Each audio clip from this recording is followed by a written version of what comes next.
BAMS study guide once again.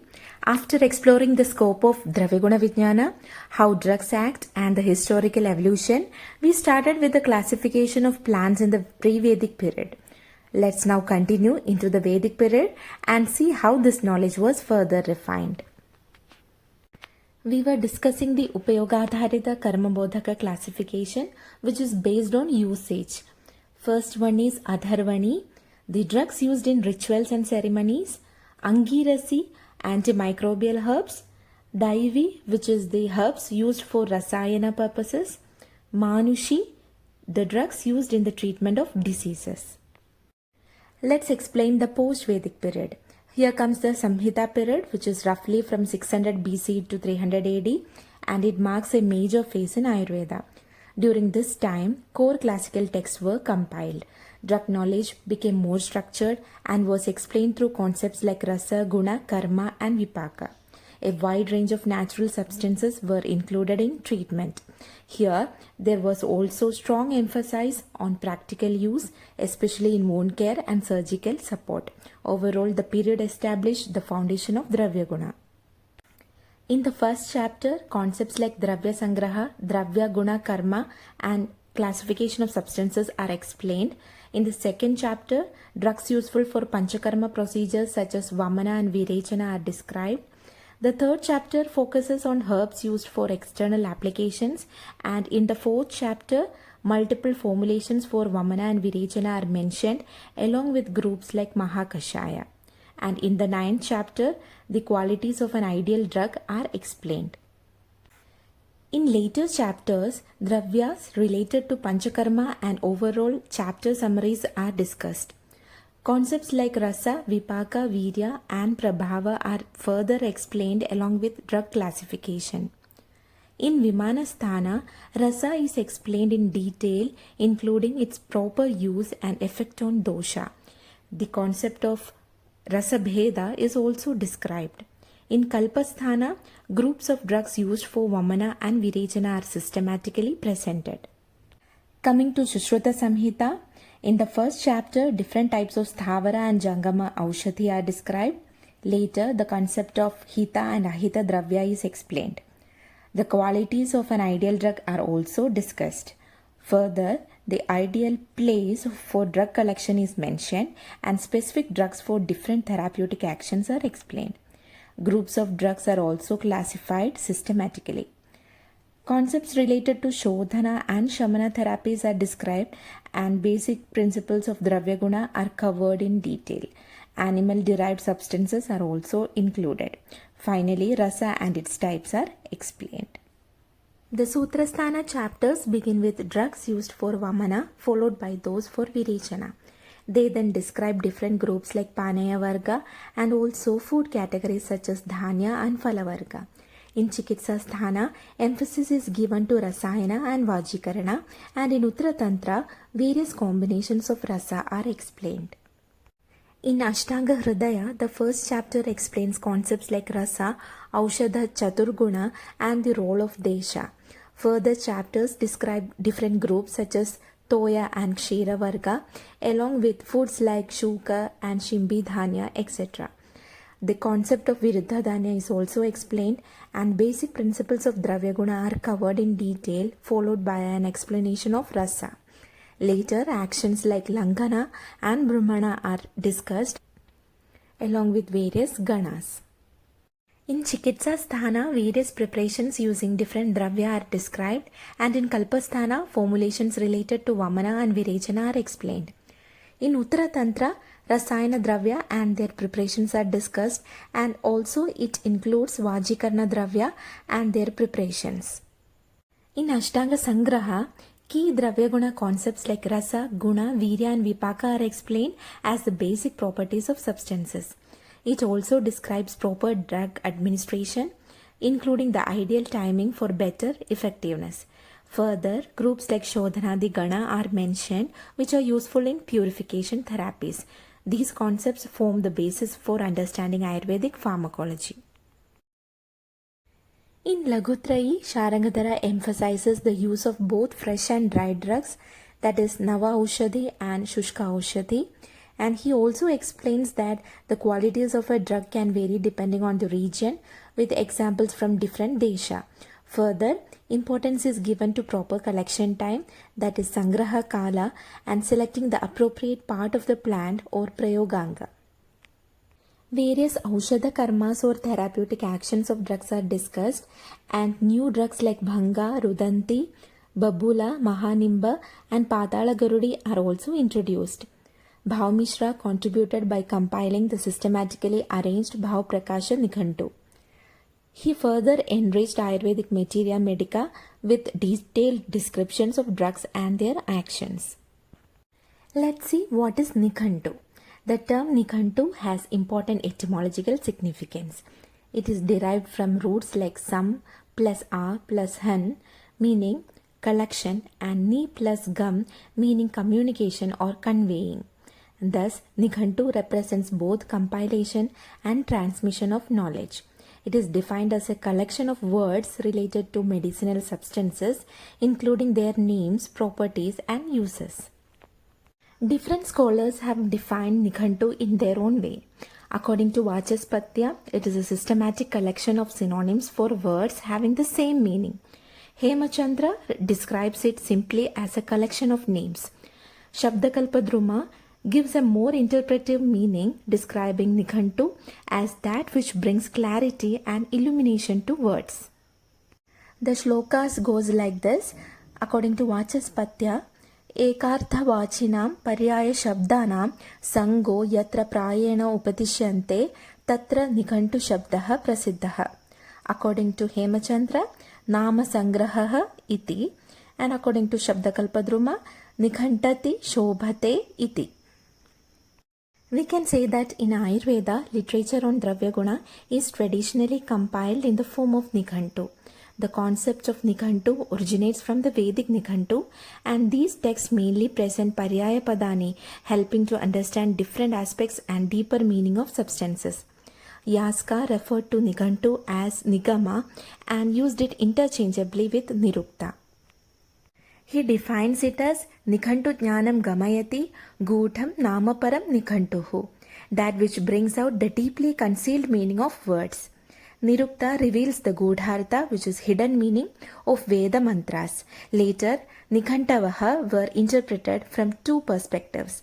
One is Namaparaka Nikhantu, which focuses on collecting synonyms or Namani, and next one is Arthaparaka Nikhantu, which explains meanings along with guna, karma, and prayoga aspects. Ancient Samhitas included Nikhantus as appendices. Vagbhata included a Nikhantu-like section in Ashtanga Hridaya, informally called as Ashtanga Nikhantu, listing synonyms and basic properties of dravyas.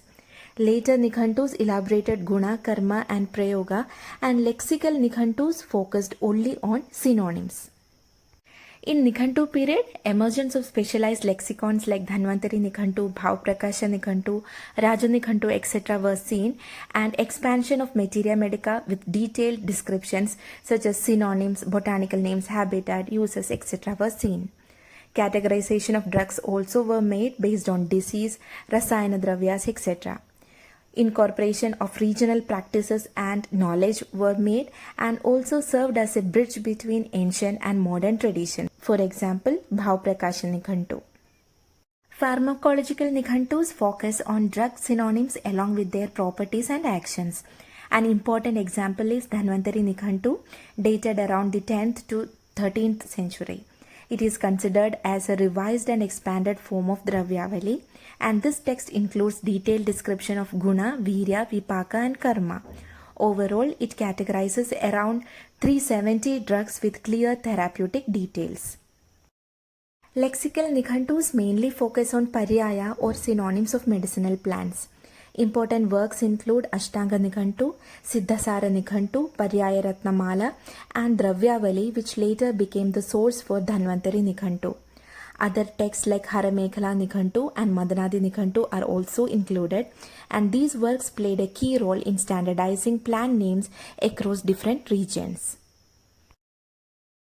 In the ancient period, from the 1st to 7th century, early Nikhantus began to appear. The Vedic Nikantu is considered the earliest reference. Saushruta Nikantu, attributed to Sushruta, belongs to around the 5th century. Rasa Vaisheshika by Nagarjuna is also placed in the same period. In the medieval period, from the 8th to 15th century, several important Nikantus were compiled. Ashtanga Nikantu by Vagbhata belongs to the 8th century. Paryaya Ratnamala by Madhava and Siddhasara Nikantu by Ravi Gupta are from the 9th century. Later works include Haramekhala Nikantu by Mahuka, Chamatkara Nikantu by Rangacharya and Madanadi Nikantu by Chandra Nandana, mainly from the 10th century. Dravyaguna Sangraha by Chakrapani Datta appears in the 11th century. Further works from the 11th to 13th centuries include texts like Dhanvantari Nikantu, Indu Nikantu and Nimi Nikantu. Other important contributions are Shabda Chandrika, Anegartha Kosha and Nikantu Shesha by Hemachandra. Shodala Nikantu and Madhava's work also appear during this period, showing continued development of Nikantu literature.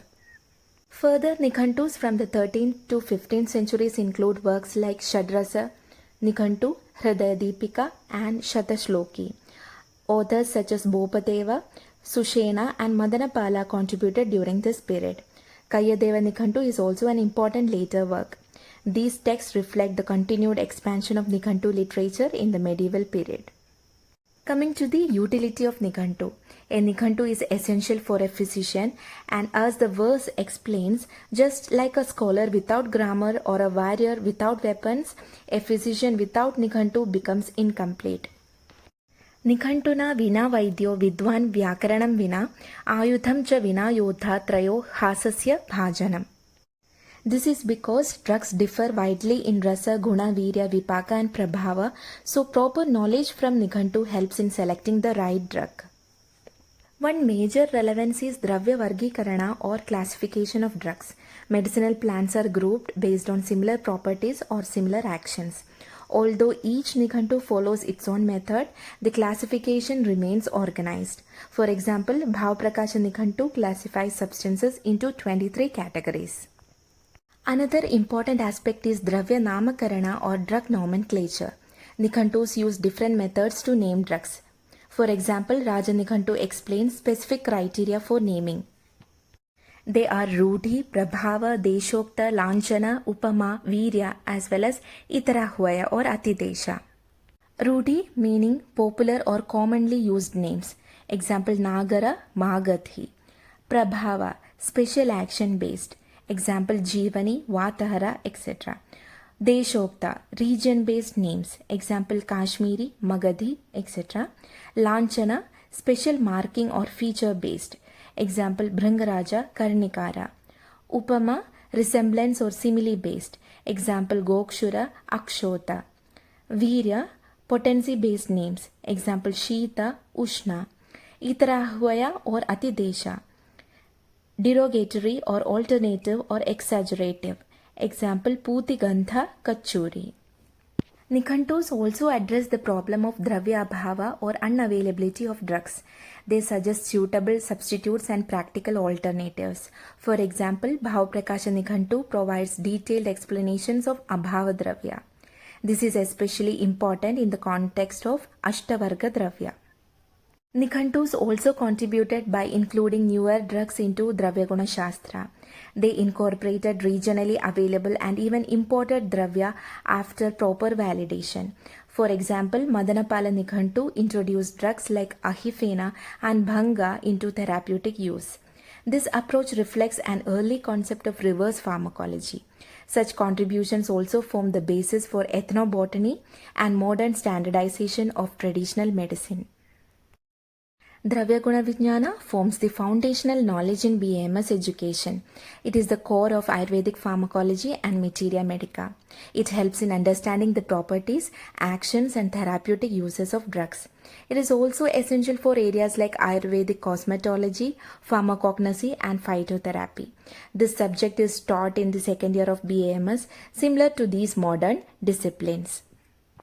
Coming to its practical application, it helps in plant identification, herbarium and crude drug repository preparation. development of medicinal plant gardens and cultivation practices. It also ensures procurement, cultivation, and prescription aligned with classical texts. Medicine sourced from plants, seeds, and natural resources and not laboratories. It also plays a role in awareness and conservation. It helps preserve traditional knowledge and promotes protection of medicinal plants and resources. In terms of drug quality and research, it supports standardization, safety, and quality control. It also helps in training postgraduates and researchers as quality control professionals. Overall, it forms a strong foundation for higher studies and research in Ayurvedic pharmacology.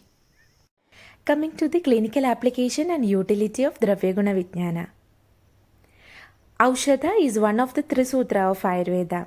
It is indispensable for both Swastha and Atura. It is also a part of the Chadushpada of treatment, ensuring successful Yukti Vyapashraya Chikitsa. Essential knowledge of Dravya, Guna, Karma and Saptapadartha enables judicious, individualized and safe use of medicines. It is also relevant for teachers, clinicians, researchers and quality control professionals. Coming to the last point, which is contemporary utility and innovations of Dravyaguna Vijnana.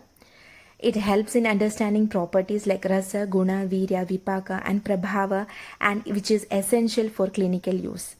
It helps in designing personalized treatments based on Prakriti, Roga and drug attributes.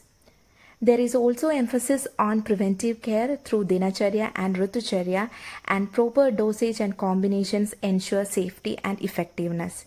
This promotes a holistic approach involving Sharira, Manas and Atma.